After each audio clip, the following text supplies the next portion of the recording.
Praise the Lord, shalom, जय मसीह की। आप सभी को एक बार फिर से खुदावंद यीशु मसीह के नाम में मैं अपना सलाम पेश करती हूँ। और आज के इस खूबसूरत खुशनुमा दिन के लिए जो परमेश्वर ने हम लोगों को दिखाया, हम परमेश्वर का धन्यवाद करते हैं, क्योंकि हर एक दिन, हर एक समय, हर एक जगह खुदावंद ने हमारे लिए मुकद्दर कर रखी है। और बस उसने हम पर ये छोड़ दिया है कि हम किस तरह से अपनी अपनी लाइफ के अंदर उन कामों को करें, उन चीज़ों को करें जो उसने हमारे लिए मुकद्दर की है। और उन कामों और चीज़ों को करते साथ एक बड़ी ज़िम्मेदारी प्रभु यीशु मसीह ने हमें दी है। और वो ज़िम्मेदारी ये है कि हम उन कामों के अंदर अपने प्रभु यीशु मसीह को ना भूलें। हर समय, हर क्षण अपने खुदावंद यीशु मसीह को याद रखें और उसके काम में, उसके नाम को फैलाने में हम लगे रहें। तो आइए हम इस समय एक प्रार्थना करें और आज की अपनी इस इबादत को खुदावंद यीशु मसीह के हाथों में सौंप दें। हमारे अनुग्रहकारी, दयालु, सामर्थी पिता परमेश्वर प्रभु, हम आपका धन्यवाद करते हैं आज की इस सुंदर शाम के लिए जो आपने हमें दी। आपने अपना अनुग्रह का हाथ हमारे ऊपर रखा है, हम जानते हैं। और हर एक चीज़, हर एक बात हमारी ज़िंदगी में आपकी ओर से तय है प्रभु। तो इस शाम को मैं आपके हाथों में ही सौंप देती हूँ। आज हम ऑनलाइन जो कुछ आपके नाम के लिए कहने पाएँ, आपके नाम के लिए गाने पाएँ, आपके नाम के लिए बोलने पाएँ, उससे आपको महिमा मिले। प्रभु, मैं क्या हूँ और मैं क्या चीज़ हूँ कि मैं आपकी सिताइश करूं या आपके नाम के लिए कुछ कह पाऊं, लेकिन सब कुछ आप हैं और सारी महिमा आपको जाती है। तो ये वचन, आज की आराधना, आज की हर एक इबादत की बात, प्रार्थना, दुआ, आपका कलाम जहाँ जहाँ लोगों के पास जाए और जो जन इस कलाम को सुनने पाए, वो आपकी हम्द व तारीफ़ और उस कलाम को अपनी ज़िंदगी में उतारने वाला बन सके। अपनी आत्मा से, अपने पाक रूह से हम सब का जो सुन रहे हैं और आज जो मैं सुना रही हूँ, अपना मसा हम लोगों पर करना, ऐसे आपसे हम प्रार्थना और विनती करते हैं।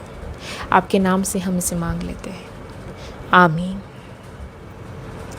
खुदावंद प्रभु यीशु मसीह के नाम में आप सभी को जय मसीह की। और एक बार फिर से मैं अपने प्रभु यीशु मसीह का धन्यवाद करती हूँ कि आज के सुंदर दिन में कल मुझे ब्रदर आशीष का कॉल आया और उन्होंने मुझसे पूछा कि क्या मैं उनके इस चैनल के through, prayer group team Jesus के थ्रू थोड़ी सी देर परमेश्वर के नाम की महिमा कर पाऊँगी या नहीं। मैं भाई का धन्यवाद करती हूँ कि उन्होंने मुझे इस काबिल समझा, इस लायक समझा और उन्होंने ये अपॉर्चुनिटी मुझे दी। ये परमेश्वर की ओर से हुआ, क्योंकि मेरे ख्याल से कि हर एक अच्छी चीज़ परमेश्वर की ओर से ही होती है। और हमें लगता है कि शायद हमें कोई इंसान की तरफ से कोई रास्ता हमारे लिए खुल रहा है, लेकिन वो इंसान के मन में डालने वाला भी हमारा परमेश्वर है। उसने कहा कि वो राजाओं के मन को नालियों के बहाव के समान बदलने वाला परमेश्वर है। अगर एक राजा का मन वो इस तरह से बदल सकता है, तो वो हर एक इंसान के मन को इस तरह से बदल सकता है। तो मैं परमेश्वर का धन्यवाद करती हूँ और भाई आशीष कुमार जी का मैं धन्यवाद देती हूँ। कल उनसे बातचीत हुई और आज हम खुदावंद के नाम में उसकी हम्द व तारीफ़ करने के लिए साथ साथ जुड़े हुए हैं। हम परमेश्वर की स्तुति और प्रशंसा करते हैं। तो मैं कौन हूँ और मैं इस चैनल पर क्या कर रही हूँ? एक सिंपल सा सवाल। मेरा नाम रक्षा विलियम्स है, रक्षा रीचल विलियम्स है और मैं एक छोटी सी प्रभु की सेवा करने वाली एक लड़की हूँ। परमेश्वर ने मुझे काफ़ी छोटी सी एज के अंदर अपने नाम के लिए चुना, क्योंकि वो इसलिए चुना, शायद परमेश्वर को मैं अच्छी लगी, परमेश्वर को मैं भा गई, या जब भी हमें परमेश्वर अपने नाम का बीड़ा देता है वो इसलिए देता है क्योंकि हम उसकी तौल में, उसके तराजू में निखर कर आते हैं। मेरे डैड, जो कि मेरे पास्टर भी हैं हमारे चर्च के, उन्होंने अपने 25 साल एक खादिम के रूप में अपनी सेवकाई को दिया और उनकी टीचिंग्स की वजह से, मेरी मॉम की टीचिंग्स की वजह से, परमेश्वर के अनुग्रह की वजह से मैं आज ये छोटी सेवा प्रभु के लिए थोड़ा सा काम कर पा रही हूँ। हमारा ऑनलाइन मिनिस्ट्री है, हमारा church Baptist church Dholpur Rajasthan के अंदर सिचुएटेड है, आगरा के पास। और हमारे YouTube ministry Maranatha ministries Baptist church Dholpur के नाम से है और मैं मारानाथा मिनिस्ट्रीज़ की को-फाउंडर हूँ। परमेश्वर ने हम लोगों को इस्तेमाल किया है और इसी वजह से शायद भाई आशीष कुमार को ये लगा कि मैं इस लायक हूँ कि आप लोगों के साथ आज जुड़ पाऊँ। तो मैं परमेश्वर का और मेरे भाई आशीष का बहुत बहुत धन्यवाद देती हूँ। एक गीत हम गाएंगे और आज की इस वर्शिप में आगे बढ़ेंगे और परमेश्वर को धन्यवाद करेंगे कि उसने हमारे साथ कितनी भलाई की है। क्योंकि जब हम सोचते नहीं हैं ना, जब हम उम्मीद करना छोड़ देते हैं, जब हम ये सोचते हैं कि शायद जैसा प्रभु मेरे लिए कर दिया वही बहुत है, जिस समय हम ये सोचना बंद कर देते हैं कि हमें अब कुछ नहीं चाहिए, वो समय है जब परमेश्वर हमें सब कुछ देने के लिए तैयार हो जाता है। क्योंकि जो लोग अपने आप को लायक नहीं समझते, जो समझते हैं कि मैं इस काबिल नहीं हूँ, इस योग्य नहीं हूँ कि अपने परमेश्वर की ओर अपनी निगाहों को भी उठा के देख सकूं, वही वो लोग हैं जिनको परमेश्वर ने अपने नाम के लिए चुन रखा है। वही वो इंसान हैं जिनको परमेश्वर की अपनी निगाहों के अंदर, बेशक वो इस दुनिया की निगाहों के अंदर कैसे भी क्यों ना हो, लेकिन परमेश्वर के निगाहों के अंदर वही वो लोग हैं जो आगे बढ़े हुए हैं। एक सॉन्ग हम गाएंगे, पंखों तले। ये बहुत ही सुंदर एक गीत है जो कि मैं आप लोगों के साथ आज मिलकर गाना चाहती हूँ और बहुत मन की भावना के साथ हम इस गीत को गाएंगे। दुआ में शब्द ना रहे, आंसू ही बयां करें, जो कहना चाहूँ तुझसे मैं खुदा। ये आंसू हैं जो बह रहे, पर हारा नहीं हूँ मैं, ईमान अब भी तुझ में है मेरा। दुआ में शब्द ना रहे, आंसू ही बयां करें, जो कहना चाहूँ तुझसे मैं खुदा। ये आंसू है जो बह रहे, पर हारा नहीं हूँ मैं, ईमान भी तुझ में है मेरा। गर बिखरा सा हूँ तू सवार देगा, गर टूटा मैं हूँ तू संभाल लेगा। गर बिखरा सा हूँ तू संवार देगा, गर टूटा मैं हूँ तू बना देगा। पंखों तले तू छुपाएगा मुझे, उंगलियों को मेरी थाम के तू चलाएगा मुझे। इम्मानुएल तू साथ रहेगा, अंधेरों में भी मुझको तू गिरने न देगा। पंखों तले तू छुपाएगा मुझे, उंगलियों को मेरी थाम के तू चलाएगा मुझे। इम्मानुएल वो साथ रहेगा, अंधेरों में भी मुझको तू गिरने न देगा। आया हूँ पास मैं तेरे, लेके सारी ख्वाहिशें, पर सबसे ज़्यादा तू चाहिए। कोई समझे ना मुझे, चाहे कोई कुछ कहे, मुझे सबसे ज़्यादा तू चाहिए। आया हूँ पास मैं तेरे, लेके सारी ख्वाहिशें, पर सबसे ज़्यादा तू चाहिए। कोई समझे ना मुझे, चाहे कोई कुछ कहे, मुझे सबसे ज़्यादा तू चाहिए। गर बिखरा सा हूँ तो संवार देगा घर टूटा, मैं हूँ तो संभाल लेगा घर बिखरा, सा हूँ तो संवार देगा घर टूटा, मैं हूँ तू संभाल लेगा। पंखों तले तू छुपाएगा मुझे, उंगलियों को मेरी थाम के तुम चलाएगा मुझे। इमैनुएल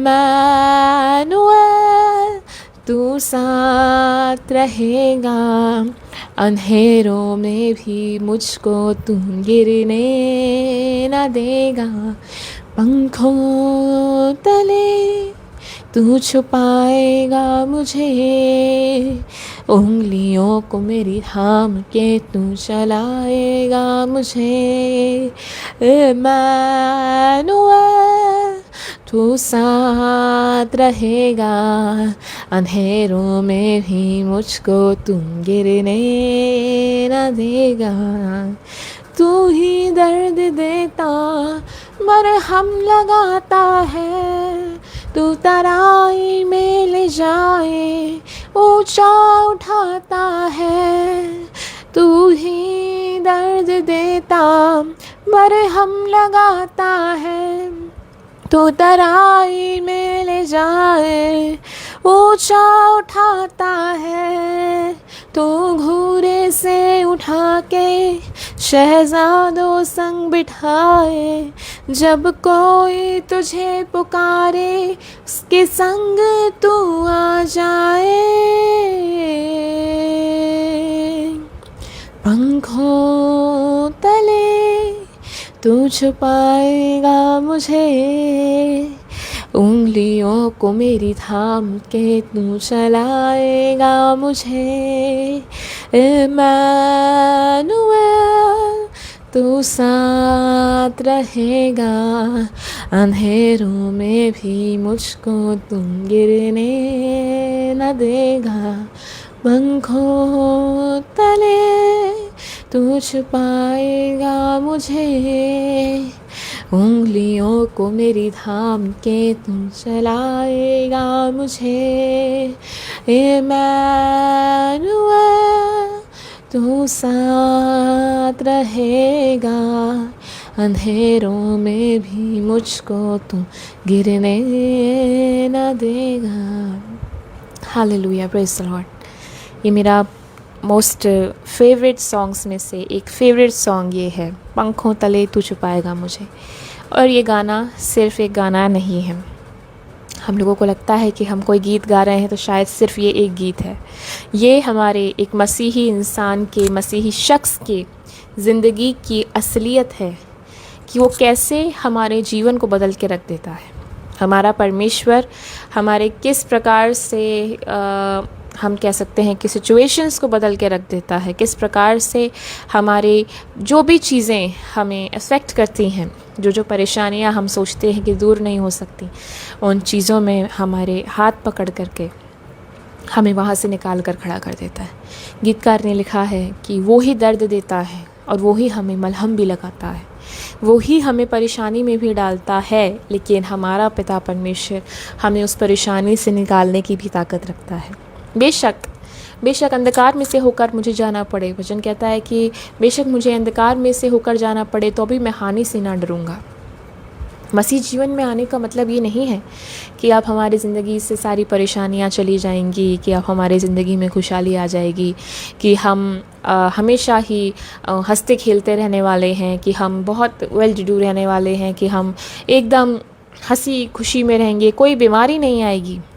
मोस्टली जो लोग प्रभु में आते हैं वो ये सोच के आते हैं कि अन्य जाति जितने भी लोग आते हैं सोच के आते हैं कि अब हमारे ऊपर कोई कलेश नहीं आएगा, या अब हमारे ऊपर कोई मुसीबत नहीं आएगी। मसीहत एक ऑल्टरनेटिव नहीं है मुसीबतों का, कि अब मुसीबत नहीं आएगी, या हमें एक सर्टिफिकेट लिख के मिल गया है स्वर्ग से कि बेटा तुम्हारे ऊपर कुछ नहीं होगा, तुम हमेशा ही ऐसे रहने वाले हो। हमारे प्रभु यीशु मसीह ने ये नहीं कहा, हमारे खुदावंद ने हमसे ये नहीं कहा कि सब कुछ तुम्हारे लिए आसान होता जाएगा, कि तुम चुटकी बजाओगे और तुम्हें सब मिल जाएगा, कि तुम जो कुछ कहोगे वो हो जाएगा, कि कोई मुसीबत नहीं आएगी, सब कुछ आसान तुम्हें मिलेगा। उसने ये सब नहीं कहा। उसने कहा मैं तुम्हारा साथ नहीं छोड़ूंगा, मैं तुम्हें अनाथ नहीं छोड़ूंगा। वायदा इतना हसीन है, उस वायदे को हम शायद समझने में थोड़ी गलती कर देते हैं। हमें लगता है कि प्रभु यीशु मसीह ने कहा कि सब कुछ आसान होता जाएगा, सब कुछ बनता जाएगा। आपके परसेप्शन की ये बात है, आपकी पर्सपेक्टिव की ये बात है। अगर एक मसीह इंसान परेशानी में भी है तो उसके पास वो आनंद है कि वो ये सोच सकता है कि बेशक मैं परेशानी में हूँ, लेकिन मेरा प्रभु ताकत रखता है मुझे इस परेशानी में से निकालने की। लेकिन अगर कोई मसीह में है लेकिन प्रभु में नहीं है, ईसाई है लेकिन मसीह ही नहीं है, तो वो थोड़ी सी परेशानी को देख करके डर के बैठ जाएगा और ये सोचेगा कि मसीह होना तो बेकार है, हम में और दूसरे लोगों में फ़र्क ही क्या है। आज बहुत सारे लोग ऐसा सोचते हैं कि हम में और बाकी लोगों में फ़र्क ही क्या है, अन्य जाति भी तो खुश हैं। मेरे पास ऐसे बहुत सारे सवाल आते हैं कि सिस्टर ये लोग तो प्रभु को जानते भी नहीं हैं, ये तो अन्य जाति के लोग हैं, तो ये इतने अमीर कैसे हैं, इनके ऊपर तो कोई प्रॉब्लम नहीं आती, ये तो हमेशा खुशहाली के अंदर अपनी लाइफ को बिता रहे हैं, इनके पास ऐसा क्या है, इनके पास तो प्रभु भी नहीं है। हमारे पास तो प्रभु है लेकिन हम तो फिर भी परेशानी के अंदर हैं। मैंने उनसे कहा कि आप प्रभु को छोड़ दो, आप भी खुश हो जाओगे। आप दुआ करना बंद कर दो, आप भी अच्छे रहोगे। आप प्रभु में बढ़ना बंद कर दो, आपके ऊपर कोई प्रॉब्लम नहीं आएगी। क्योंकि भाई प्रभु में बढ़ोगे तो प्रॉब्लम तो आनी ही आनी है। और जो लोग पहले से ही शैतान के लोग हैं, शैतान उन लोगों का कुछ क्या बिगाड़ेगा। जो लोग पहले से ही धन दौलत और वैभव के अंदर इतने अंधे हैं कि प्रभु को छोड़ करके शैतान के उपासक बन बैठे हैं, तो ऐसे लोगों को क्या ज़रूरत है शैतान को परेशान करने की। शैतान उसी को अटैक करेगा जो प्रभु में बढ़ रहा होगा, जो शैतान का उपासक नहीं होगा, जो शैतान को दंडवत नहीं करेगा, जिसे वैभव की और धन दौलत की चाहत नहीं होगी, जो प्रभु में बढ़ रहा होगा, उसे देख करके शैतान परेशान है। और यही एक कारण है कि हम मसीह लोग इतनी परेशानियों को क्यों उठाते हैं, संकट क्यों उठाते हैं। बेशक आशीषें हैं और ताकत हमें हमेशा मिलती रहती है, लेकिन पल पल पर पक पक पर हमारी परीक्षा होती रहती है। और इस परीक्षा के अंदर काफ़ी लोग ये सोच लेते हैं कि अब मैं संकट में हुआ, मुझे मेरे परमेश्वर की ज़रूरत है। आप कहेंगे सिर्फ संकट में परमेश्वर की ज़रूरत है? सिर्फ संकट में परमेश्वर याद आ रहा है? जी हाँ, सिर्फ संकट में हमें हमारा परमेश्वर याद आता है।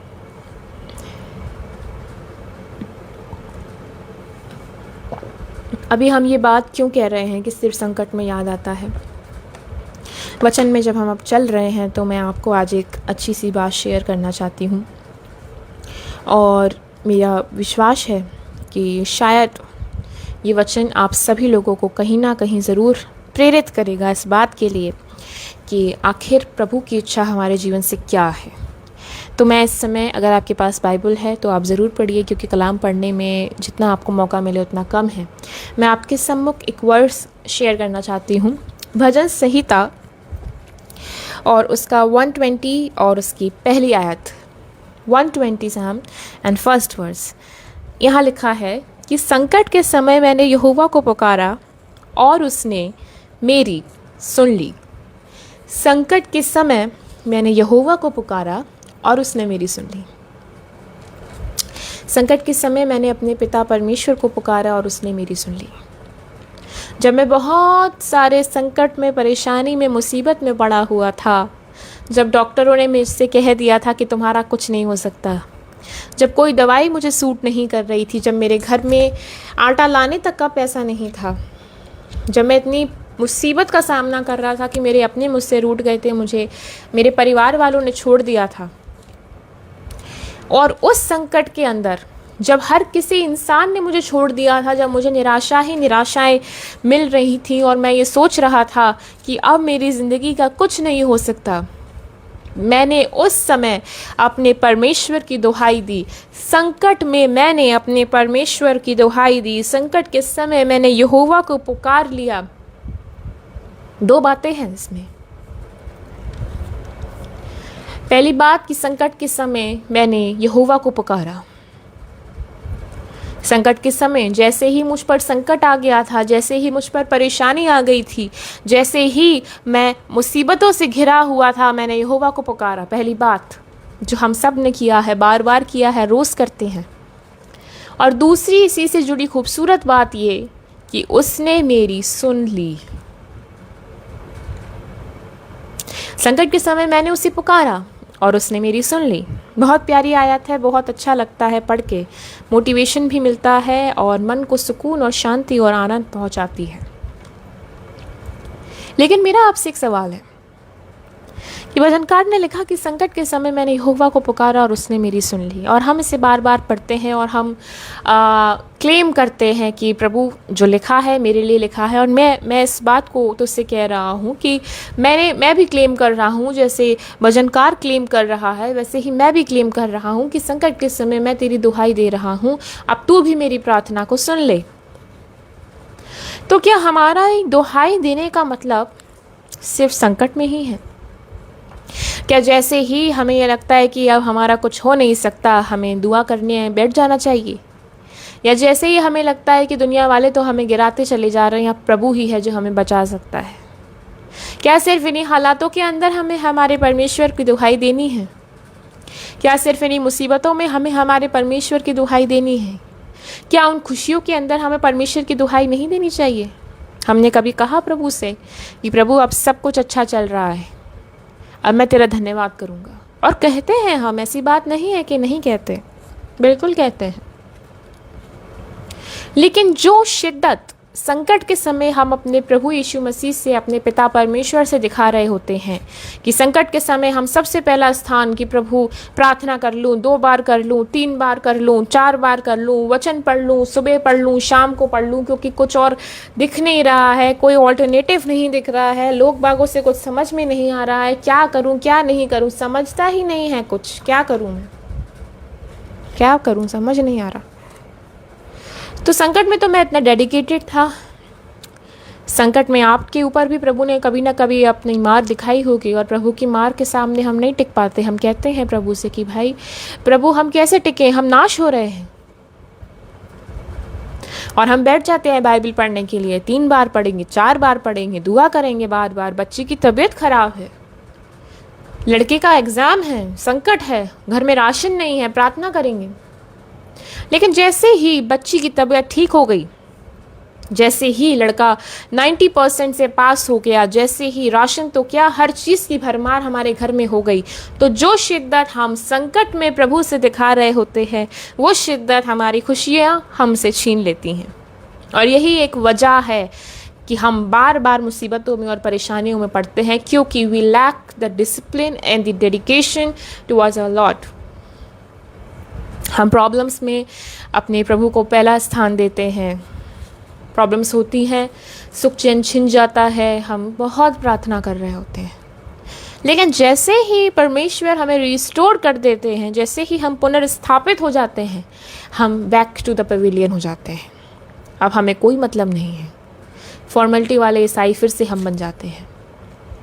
देखिए, चर्च जाने में और चर्च में हिस्सा होने में एक अंतर है। वचन आँखों से पढ़ने में और वचन को अपने अंदर ग्रैस्प कर लेने में एक अंतर है। रटी रटाई प्रार्थना करने में और उस प्रार्थना को मन से कनेक्ट करके प्रभु को अर्पित करने में एक अंतर है। वो क्यों कहता है कि टूटा हुआ मन मेरे योग्य बलिदान है? आपने कभी सोचा टूटा हुआ मन से प्रभु क्या करेगा? क्योंकि जब मन टूटा होता है तब मन के अंदर जो दर्द होता है, हमारा मन जो उस प्रॉब्लम को फील कर रहा होता है, इस रिजेक्शन में, उस डिसअपॉइंटमेंट में, उस क्राइसिस के अंदर जब हम फंसे हुए होते हैं, तब हम डिवोटेड होते हैं। तब हमें लगता है कि अब हमारा ज़िंदगी का एक ही ज़रिया है जो कि हमारा खुदावन यीशु मसीह है। और इसीलिए प्रभु को, किसी इंसान को टूटी हुई चीज़ें नहीं पसंद आती, लेकिन प्रभु को आ जाती हैं, क्योंकि वो मन परमेश्वर से डेडिकेटेड है। और हम टूटा हुआ मन प्रभु के सामने ला के रख देते हैं कि प्रभु लो, अब इसे जोड़ दो, इसे जोड़ दो अब। मैंने बहुत कर लिया अब ये सब, अब मैं अपना टूटा मन निकाल दे रहा हूँ, अब ये तुम्हारे हाथों में दे दिया है प्रभु, इसे जोड़ दो। और हमारा प्रभु यीशु मसीह उस टूटे हुए दिल को अपने हाथ में लेता है, उसको जोड़ता है, उसको साफ करता है और प्यार से हमें वापस कर देता है। और फिर हम क्या करते हैं, हम उस अच्छे खासे बेस्ट मन को, हमारे टूटे हुए दिल को, जब वो बेस्ट दिल बन गया है, जा कर के दोबारा दुनिया में तुड़वा लेते हैं। हम प्रभु से ये नहीं कहते कि प्रभु अब तुमने मेरे इस मन को साफ किया है, अब ये मन तुम ही रख लो। आप समझ पा रहे हैं मैं क्या कह रही हूँ? जब हम प्रभु से कह रहे हैं कि टूटा हुआ मन परमेश्वर के योग्य बलिदान है, बलिदान वापस नहीं लिया जाता। आप सोच के देखिए, आपने किसी पुराने ज़माने में जो पाप बलि और दोष बलि, अन्न बलि का, जो होम बलि का जो कॉन्सेप्ट चलता था, तो क्या बकरी मार दी तो बकरी फिर से वापस मिल जाएगी क्या? कि मेढ़ा मार दिया तो मेढ़ा वापस मिल जाएगा? कैसे मिल सकता है? बलिदान में जो चीज़ें आपको दे दी गई आपने, वो वापस थोड़ी ना मिलेंगी। बलिदान करने का मतलब यही है कि we have dedicated it to the lord, हमने वो प्रभु को अर्पण कर दिया। जब हन्ना ने सैमुएल नबी को प्रभु को अर्पित कर दिया, अर्पण में दे दिया, डेडिकेट कर दिया, दैट मीन्स कि उसके बाद उसने उसे वापस अपने पास अपने घर में एक बच्चे की तरह रखने के लिए नहीं बनाया, वो अनॉइंटेड हो गया, डेडिकेट। एक बार जो दे दिया हमने दे दिया। चर्च में आप अपना चंदा देते होगे तो क्या वापस मांग लेते हो? नहीं मांग लेते हम। बलिदान में कुछ चीज़ चढ़ा देते हैं हम, चर्च का हमने अपना मंथली कलेक्शन अगर चढ़ा दिया, खुदा के खादिम को आपने पैसे दे दिए, पास्टर साहब घर पे खाना खाने आए, आपने उनको लिफाफा बना के दिया, आपने अपनी कमेटी में अपने पैसे जमा कर दिए, आपने खुदा की चर्च के अंदर अपनी ऑफरिंग डाल दिया आपने, तो क्या आप फिर कहोगे कि ये वापस दो हमें? ये तो आपने डिवोट कर दिया ना, डेडिकेट कर दिया, बलिदान कर दिया। अब वो कॉन्सेप्ट तो है नहीं कि हमें भेड़ बकरी लाके बलिदान करनी है, क्योंकि एक ही बार बलिदान हो गया हम सब के लिए। अब तो भेड़ बकरी की जगह सिर्फ एक इतनी सी बात आ गई कि बस तुम्हें टूटा हुआ मन लेके आना है। टूटा हुआ मन प्रभु के योग्य बलिदान है। तो जब आप अपने पैसों को, अपने ऑफरिंग को, जब अपनी चीज़ों को आप प्रभु को दे देते हैं एक बार, तो वापस नहीं लेते। प्रेज द लॉर्ड प्रदीप भाई, प्रेज द लॉर्ड रंकू भाई, praise the lord women's ministry prayer group. जब हमने एक बार मांग दे दिया तो आप वापस कैसे मांग सकते हैं? क्या आप ये कहेंगे कि पास्टर साहब मैंने 500 रुपये डाल दिए थे चंदे में, आप मुझे वापस कर दो? वो तुमने चढ़ा दिए, वो तुमने दे दिए। टूटा हुआ मन तुमने प्रभु को दे दिया, अब वो मन प्रभु का हो गया, अब वो दिल प्रभु का हो गया, अब वो मन वापस तुम्हारा नहीं है। जो दुनिया का मन था, दुनिया में लगा हुआ मन था, जब संकट में तुमने प्रभु की दुहाई दी, जब अपने टूटे हुए मन को यहोवा को अर्पण कर दिया, तो वो मन, उसके ऊपर अधिकार, उसके ऊपर हक तुम्हारे परमेश्वर का हो गया है। और तुम फिर से उस दुनिया की गंदगी और कीचड़ के अंदर कभी भी फिट इन नहीं कर सकते उस मन के साथ, अगर तुमने वो मन प्रभु को दे दिया है तो। हम कहते हैं कि संकट में प्रभु मैंने तेरी दुहाई दी, आशीषों में मैं भूल जाता हूँ कौन सा प्रभु, कहाँ का प्रभु, लेकिन संकट में मुझे याद आ जाता है कि हाँ मेरा प्रभु। आजकल विदेशियों का एक कल्चर है, वेस्ट कंट्रीज़ का एक कल्चर है, माँ बाप से अलग रहने वाला एक कल्चर है, और अब तो ये वेस्ट कल्चर इंडियनाइज्ड भी हो गया है, इंडिया के अंदर भी है, माँ बाप से अलग रहने वाला कल्चर है।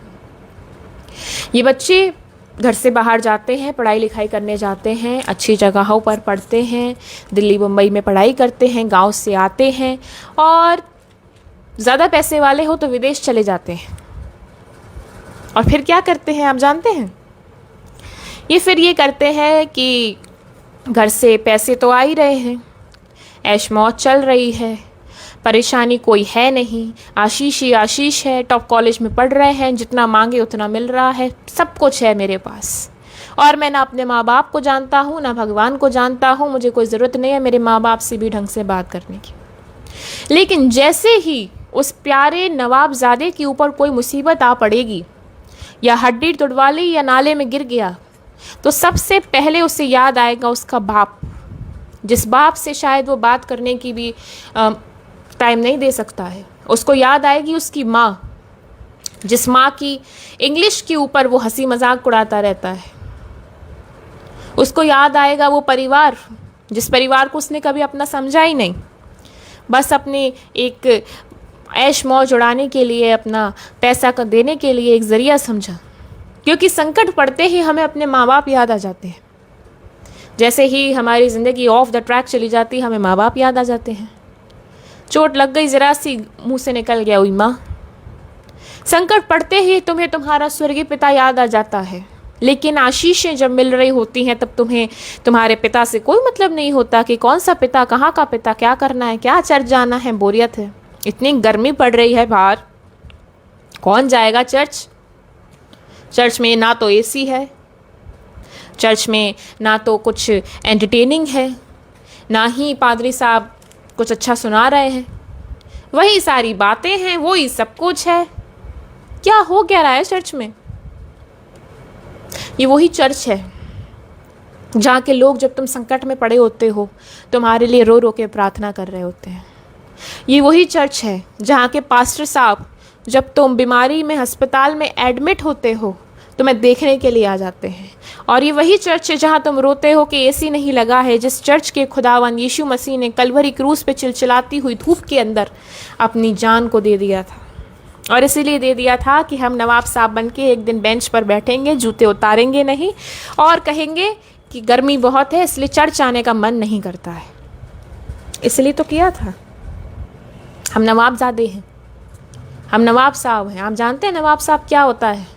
नवाब साहब होता है वो ऐश और मौज करने वाला लड़का या लड़की जिससे घर से पूरी छूट और मौज है, जो दिमाग से सनकी है और हर एक बड़ी सी बड़ी चीज़ें उसके पास हैं और उसे कोई ज़रूरत नहीं है किसी भी चीज़ की। ना उसे ज़रूरत है कि उसे कोई समझाए, ना उसे ज़रूरत है कि कोई उसे रोके, और ना उसे ज़रूरत है कि कोई उसे सिखाए। क्योंकि अगर सिखाएगा तो सुनेगा और मारा पीटी से बात होती होती इतनी आगे बढ़ जाएगी कि कोई उसे रोक नहीं पाएगा। और यही है हम जैसे नवाबजादों की डेफिनेशन। क्योंकि हम ना सीखना चाहते हैं ना प्रभु में बढ़ना चाहते हैं। संकट पड़ते ही मैंने प्रभु से दुहाई दे दी। मेरे जीवन में बहुत अद्भुत एक गवाही पिछले दिनों प्रभु ने काम किया था और मैं ये मेक श्योर करती हूँ कि जिस समय संकट में मैं जैसे प्रभु से डिवोटेड थी, मैं आज जब सब कुछ ठीक हो गया है मेरे साथ, मैं वैसे ही आज भी डिवोटेड रहूँ। क्योंकि संकट में तो हम बहुत सारी बातें प्रभु से कह देते हैं कि मैं ये करूँगा, मैं वो करूँगा, मैं प्रार्थना कर रहा हूँ तो उससे डिवोटेड हूँ, लेकिन ठीक होते ही मैं सब भूल जाता हूँ कि क्या परमेश्वर, क्यों परमेश्वर। भजन संहिता 118 और 5। मैंने सकेती में परमेश्वर को पुकारा, परमेश्वर ने मेरी सुनकर मुझे चौड़े स्थान में पहुंचाया।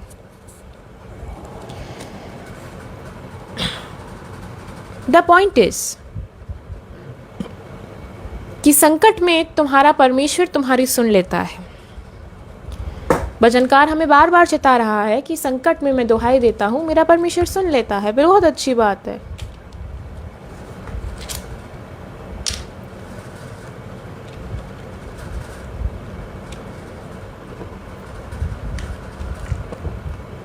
संकट में मैं दुहाई देता हूं और मेरा परमेश्वर मेरी सुन लेता है।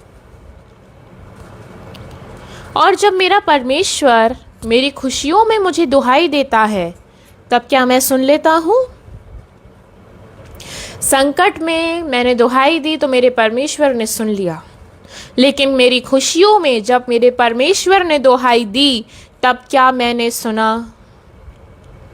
संकट में मैंने परमेश्वर की दुहाई दी और मेरे परमेश्वर ने सुन लिया। दोनों जगह हमने पढ़ा, दोनों जगह प्रभु ने बोला कि मैंने सुन लिया, परमेश्वर ने मेरी सुन ली। लेकिन जब परेशानी में मैंने प्रभु की दुहाई दी, उसने मेरी सुन ली। लेकिन जब मेरी खुशियों में प्रभु वहां से बोल रहा है, मेरा बेटा, मेरा बेटी, मेरी बात सुनो, तो क्या मैं सुन रहा हूं? कलाम मती में, न्यू गॉस्पेल्स के अंदर क्या कहता है? बार बार प्रभु यीशु मसीह ने क्या कहा? जिसके कान हो वो सुन ले। हमारे पास कान है, बहुत अच्छे कान प्रभु ने दिए हैं, वो भी 2-2 कान दिए हैं। एक से प्रभु का मन नहीं भरा जाता तो एक भी दे सकता था, लेकिन 2-2 कान दिए हैं। क्यों दिए हैं आपको 2-2 कान? इसलिए दिए हैं क्या कि हम गॉसिप करते रहे और सुनते रहे, एंटरटेनमेंट बनते रहे लोगों का, चर्च जाएं तो चर्च में भी फालतू बातें करें, किसने कौन सी साड़ी पहन ली, किसका मैचिंग ब्लाउज नहीं मिला। लेकिन उसके अलावा हम क्या सुन रहे हैं? उनके कान तो हैं लेकिन वो सुन नहीं सकते। जिसके कान हो वो सुन ले कि आत्मा कलीसियाओं से क्या कहता है। प्रभु के तो कान सुन लेते हैं जब हम दुहाई देते हैं, तब हमारे कान बहरे हो जाते हैं जब परमेश्वर हमसे कहता है कि मेरा बेटा मेरा बेटी मेरी बात सुनो, चर्च जाओ, प्रभु के मेरे काम में आगे बढ़ो, मैं तुम्हें कॉलिंग दे रहा हूँ। तब हम नहीं सुनते और सिर्फ संकट में हमें परमेश्वर याद आ जाते हैं। हीलिंग, हम चाहते हैं कि हम हील हो जाएं। हम चाहते हैं कि हम लोग जब भी हमें कोई प्रॉब्लम होती है, शारीरिक कष्ट होता है, फिजिकल प्रॉब्लम होती है, हम वीक होते हैं, या कोई डिजीज़ होती है, सिकनेस होती है, हम कहते हैं कि प्रभु हील करो, चंगाई दो। लेकिन चंगाई मिलते ही राउंड टर्न, यू टर्न। चंगाई पाली, अब यू टर्न कर लिया। चंगाई मिल गई, यू टर्न मान लिया। नौकरी मिल गई, यू टर्न मान लिया। शादी हो गए, यू टर्न मान लिया। बच्चा भी पैदा हो गया, यू टर्न मान लिया। कैंसर था, ठीक हो गया, यू टर्न मान लिया। पिछले दिनों एक लेडी का मुझे फ़ोन आया, एक स्त्री का मुझे फ़ोन आया, और शी वॉज लिटरली क्राइंग, रो रही थी भयंकर कि सिस्टर मेरे सिर में बहुत दर्द है, मेरे सिर के लिए प्रार्थना करो। मैं एडमिट भी हो चुकी हूँ, डॉक्टर को भी दिखा लिया है, और मैं बिल्कुल चंगाई नहीं पा रही हूँ। मेरे छोटे छोटे 2 बच्चे हैं, मैं एक अविश्वासी घर से हूँ, सिर्फ मैं ही प्रभु पर विश्वास करती हूँ। बहुत रो रही थी वो। मैंने घर में भी बताया, हम सब लोगों ने मिलकर प्रार्थना की, हम लोगों ने बहुत प्रार्थना की, मन से प्रार्थना की उसके लिए, क्योंकि जब वो रो रही थी तो उसके रोने से मुझे इतना फ़र्क पड़ रहा था कि मैं समझ पा रही थी कि यार ये स्त्री सच में कितनी परेशानी में होगी। और जब हमें प्रभु किसी परेशानी से छुड़ा के लाता है, तब हमें ऐसा लगने लगता है कि यार हमें जब उसने छुड़ाया, हम भी तो ऐसी हालात में थे, लेकिन प्रभु ने हमारी सुधि ली, तो अब हमें दूसरों के लिए प्रार्थना करनी है। और हमने उससे 2 दिन बाद बात किया, उसका कॉल आया और उसने कहा कि सिस्टर अब मेरे सिर में दर्द नहीं है, अब मैं बिल्कुल पूरी रीति से चंगाई पा चुकी हूँ। मेरे सिर में जो दर्द होता था, अब वो दर्द चला गया है। मैं इतनी परेशान थी, एडमिट हो गई, सब कुछ टेस्ट हो गया, नॉर्मल है, लेकिन मेरे सिर का दर्द नहीं जाता था। अब मैं कंप्लीटली हील्ड हूँ। और हमने प्रभु का धन्यवाद दिया कि प्रभु ने हम सब की प्रार्थनाओं का उत्तर हमें दिया, और हमने उसकी स्तुति की। कुछ समय चलता रहा, हमने उसे अपने प्रेयर ग्रुप में ऐड कर लिया था, उस स्त्री को। थोड़े दिनों बाद मैंने देखा, करीब 10-15 दिन बाद मैंने देखा कि उस स्त्री ने हमारे ग्रुप को लेफ्ट कर दिया था। मुझे थोड़ा सा लगा कि शायद पता नहीं क्या बात हुई होगी, क्या इन्हें कोई बात बुरी लग गई या क्यों लेफ्ट कर दिया, क्योंकि वो जिस तरह से रो रही थी और जिस तरह से परेशान थी। सो आई थॉट कि यार इनको ग्रुप में ऐड कर लेना चाहिए, क्या गलत बात है। मैंने फिर उनसे कुछ बात नहीं की। थोड़े दिनों बाद उसका मुझे कॉल आया, तो मुझसे इस तरह से बात करने लगी कि हाँ मैंने ना आपके ग्रुप को हटा दिया है, क्योंकि आप लोग मैसेज बहुत करते हो और दिन भर प्रेयर रिक्वेस्ट आती रहती हैं। मुझे ऐसा लगा कि कल तक हम इस स्त्री के लिए, इस औरत के लिए प्रार्थना कर रहे थे, और हम लोगों ने, जिन लोगों ने इनके लिए प्रार्थना किया, उन लोगों ने तो ये नहीं सोचा कि दिन भर प्रेयर रिक्वेस्ट आती रहती, हम क्यों प्रार्थना करें। लेकिन उस औरत ने यह सोच लिया कि मैसेजेस पे मैसेजेस आ रहे हैं, डिस्टर्ब होता है। कह रही कि मेरे पति को डिस्टर्ब होता है, वो नहीं चाहते कि मैं मसीह में रहूं। मैंने पूछा, पति से पूछा था क्या कि मैं मसीह लोगों से अपने लिए प्रार्थना करा लूं? पति को बताया था क्या कि मैं एडमिट थी लेकिन मेरा सिर का दर्द नहीं जा रहा था, मसीहत में आई हूं, प्रभु ने मुझे ठीक किया? पति को बताया आपने कि नहीं बताया? दिक्कत है मुझे, इन मैसेजेस से मुझे परेशानी है। ये लोग प्रार्थना के निवेदन भेजते रहते हैं, दिन भर आपका ग्रुप एक्टिवेट रहता है, मुझे परेशानी है। हम ठीक होते ही भूल जाते हैं, हम ठीक होते ही जो लोग हमारे लिए रो रो के प्रार्थना कर रहे होते हैं उन लोगों को सिखाने लगते हैं। जो लोग हमें उस समय में परमेश्वर से विनती कर रहे होते हैं उन लोगों से हम रूठ जाते हैं। हम ठीक होते ही एक अलग ही नज़रिया अपना लेते हैं।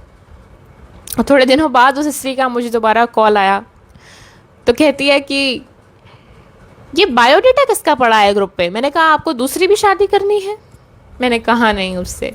मैंने मन में सोचा इतना ध्यान चलाने के लिए दिमाग है, किसका बायोडेटा आ गया, किसकी शादी नहीं हुई, ये सब बातों के लिए दिमाग है।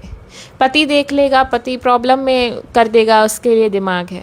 लेकिन इसलिए दिमाग नहीं है कि जो रिक्वेस्ट आ रही है उनके लिए हम प्रार्थना कर ले। हम भूल जाते हैं कि परमेश्वर हमारी प्रार्थनाओं को सुनता है। हम लोग जिसके लिए प्रार्थना करते हैं चंगाई वो लोग पाते हैं।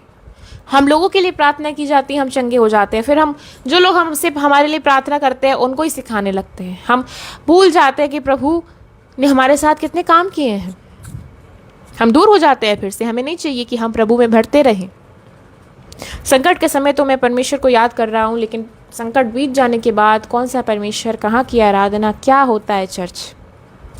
फिर जिनके लिए हम रो रो के प्रार्थना कर रहे हैं कि उनका सिर का दर्द ठीक हो जाए, वो ही हमसे ये कह रहे हैं कि तुम्हारे ग्रुप पे मैसेजेस और प्रेयर रिक्वेस्ट बहुत आती हैं। मैंने कहा कल तक तुम्हारी भी प्रेयर रिक्वेस्ट इसी ग्रुप पर चल रही थी और तुम्हारे लिए भी लोग प्रार्थना कर रहे थे।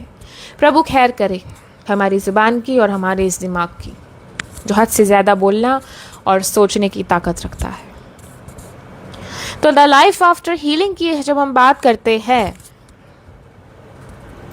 तो सिंपल सी बात आती है कि मत्ती रचित सुसमाचार 8 अध्याय 14 से 15वां आयत, यहाँ ये जिक्र है कि यीशु ने पतरस के घर आकर उसकी सास को ज्वर से पड़ा देखा। उसने उसका हाथ छुआ और ज्वर उससे उतर गया और वे उठकर उसकी सेवा टहल करने लगी। बहुत खूबसूरत व्याख्यान है। जब यीशु मसीह पतरस के घर में जाते हैं तो पतरस की सास को वो फीवर में पड़ा पाते हैं, और जब वो बुखार में होती है तब प्रभु यीशु मसीह ने, हमारे पिता ने, जो सबको चंगा करता है, उसे चंगाई दी। और चंगाई पाके पतरस की सास क्या करने लगी, बाइबल हमें बता रही है, वो उठकर उसकी सेवा टहल करने लगी। वो उठकर अपना दिमाग चलाने नहीं बैठ गई थी। वो उठकर अपने घर के कामकाज करने नहीं बैठ गई थी।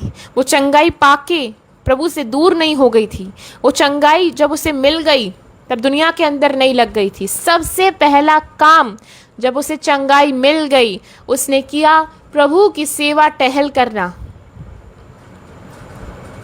सेवा टहल करके ये नहीं कहा कौन परमेश्वर, कहाँ का यीशु मसीह, जाओ मेरे घर से बाहर निकलो, मुझे रहना है। किस किस को ले आते हो तुम घर के अंदर पतरस, ऐसा कुछ नहीं कहा उसने। ऐसा हम कहते हैं जैसे उस स्त्री ने कहा कि ये प्रेयर रिक्वेस्ट काहे की है, इतना क्यों आती है। नहीं, सेवा टहल करने लग गए, सेवा करने लग गए प्रभु की। यीशु मसीह को सेवा करने लग गए, प्रभु की सेवा में लग गए। जैसे ही तुम्हारी जिंदगी बदल गई, तुम्हारी सिचुएशंस चेंज हो गए, तुम्हें परमेश्वर ने छुड़ा लिया, तुम परमेश्वर के लिए डिवोटेड हो गए। क्योंकि प्रॉब्लम का एक ही सॉल्यूशन है, और सॉल्यूशन ये है कि हम प्रभु के लिए डिवोटेड हो जाएं।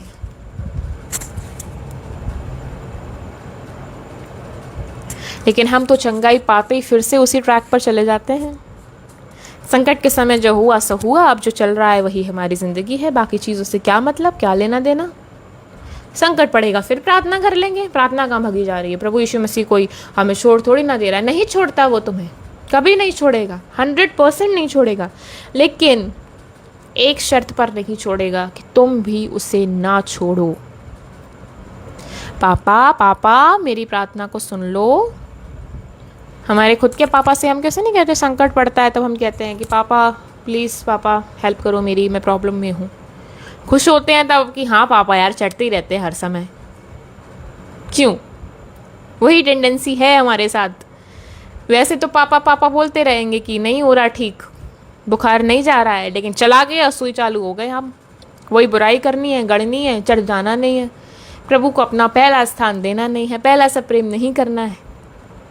संकट में जो शिद्दत, जो मन्नत हम प्रभु यीशु मसीह से करते हैं, संकट के बाद निकलने के बाद हम वही मन्नत प्रभु से पूरा करना भूल जाते हैं। इसीलिए बहुत सोच समझ के अपनी मन्नतों को अपने परमेश्वर के आगे रखो, क्योंकि मन्नत ना पूरी करने पर जो दंड मिलता है उसके लिए भी तैयार रहना फिर ज़रूरी है। भजन संहिता 106, 13 और 21। भजन संहिता 106, 13। यहाँ पर ये जिक्र है परमेश्वर की भलाई और इज़राइल का विद्रोह।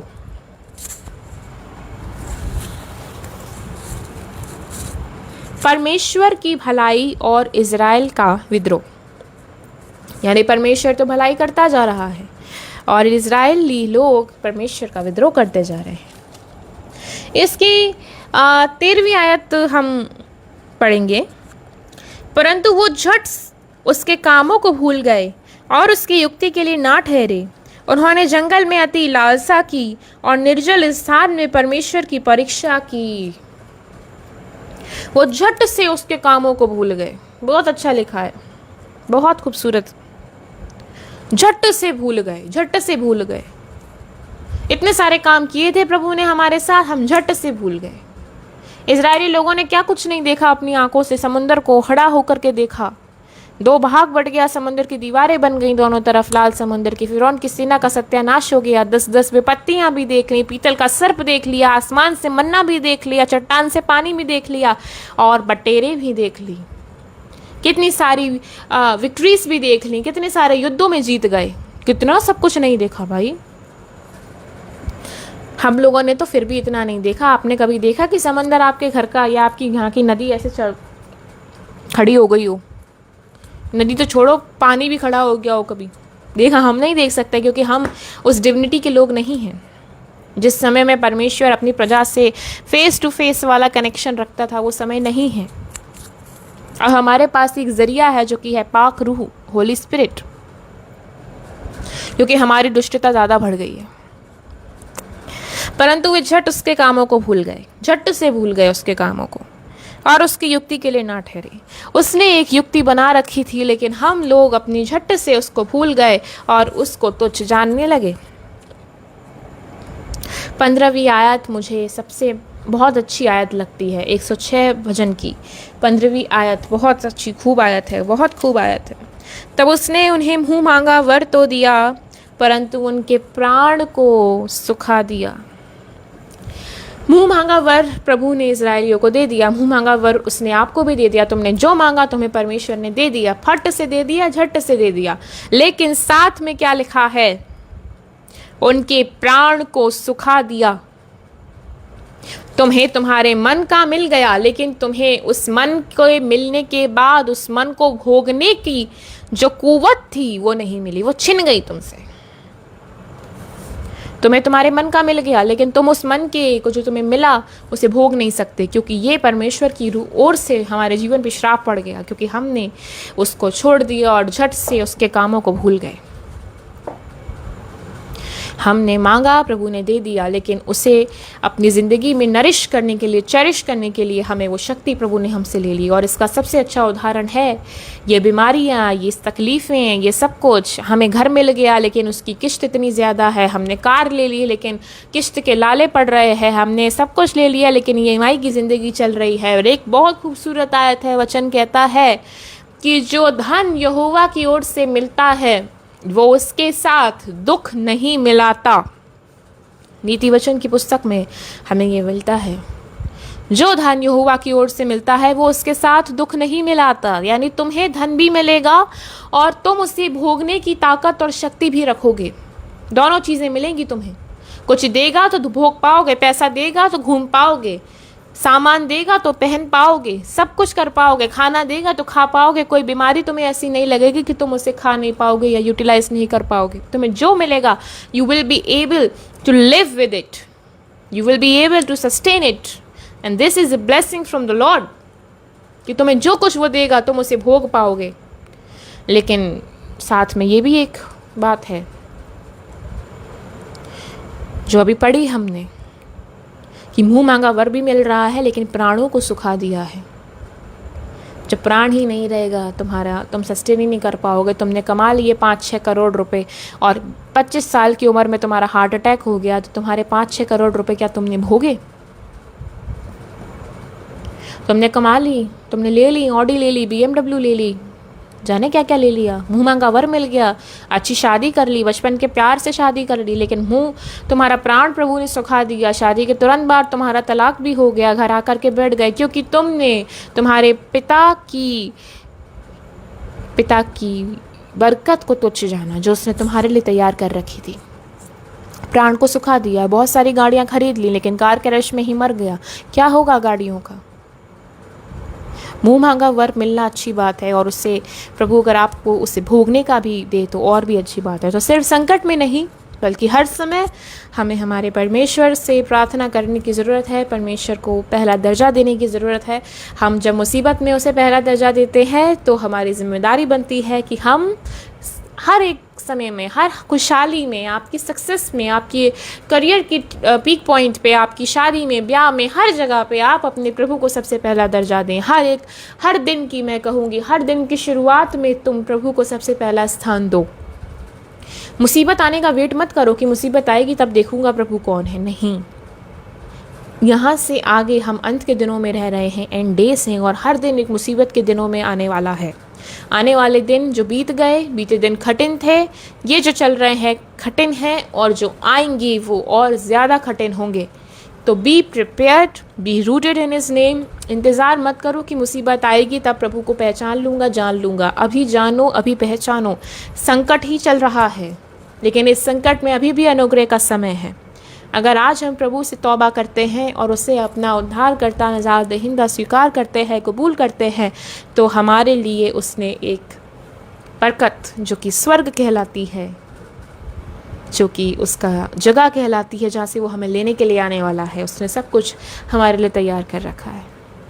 सो खुदावंद आप सभी को इस वचन के द्वारा ब्लेस करे, और प्रभु ने मेरी हिम्मत दी, मुझे ताकत दी, कुव्वत दी। और भाई के लिए मैं धन्यवाद देती हूँ, भाई आशीष का, कि जिन्होंने मुझे इस काबिल समझा कि मैं आज आप लोगों के साथ मिल पाई। मैं परमेश्वर की बहुत बहुत धन्यवाद करती हूँ, और आशा रखती हूँ कि आगे भी हम लोग एक दूसरे से मिल पाएंगे, प्रभु के कलाम को साथ में सीख पाएंगे और आशीषें दे पाएंगे। तो मेरे लिए प्रार्थना करें, मेरे परिवार के लिए, मेरी सेवकाई के लिए, हमारी सेवा के लिए, कलीसिया के लिए प्रार्थना करें कि हम लोग आप लोगों के साथ, सब लोग साथ में मिलकर ऐसे ही प्रभु के काम को करते रहें। आइए हम एक प्रार्थना करें, और प्रार्थना के बाद यहाँ से रुखसत करें। हमारे अनुग्रहकारी, दयालु, सामर्थी पिता परमेश्वर, हम आपका धन्यवाद करते हैं इस शाम के लिए। प्रभु आपकी मौजूदगी हमारे साथ थी प्रभु, और हर समय और हर क्षण रहती है। इस समय मैं प्रार्थना करती हूँ जितने लोगों ने आपके इस वचन को ग्रहण किया है प्रभु, आपका आत्मा उनसे बोले और बातचीत करे प्रभु, और इस समय वो ऐसा प्रण लें कि सिर्फ संकट में नहीं बल्कि हर समय हम अपने प्रभु को पहला दर्जा देंगे। जो बंधन है प्रभु जी इन लोगों के, जो परेशानियां हैं इन लोगों की, जो तनाव है, जो स्ट्रेस है, जो शिकायतें हैं प्रभु जी, वो आपके नाम में दूर होने पाए, और ये सब लोग प्रभु आपके दिव्य दर्शन को अपनी ज़िंदगी में महसूस करने पाए मेरे पिता। और जो अभाव है प्रभु जी, सब कुछ होते हुए भी जो कमियाँ इन लोगों के जीवन में हैं, ये सब कुछ दूर हो जाए आपके नाम में। और हम ऐसे ही साथ मिलकर आपके कलाम में प्रभु, जबकि आपका आना अति शीघ्र है, बढ़ सकें आपके कलाम में, और भी ज़्यादा रूटेड हो सकें प्रभु। हमारे सारे वीकनेसेस को आपने दूर किया है, आपने हमें आशीषें दी हैं प्रभु, हमें पूरे रूप से हम सबको छुटकारा दिया है। हम आपका धन्यवाद करते हैं पिता। इस छोटी सी विनती को हम आपके चरणों पर रख देते हैं मेरे पिता। आप इसे सुनिए प्रभु, और इसे स्वीकार करिए प्रभु। आपके नाम से मांगते हैं, आमीन, आमीन, आमीन।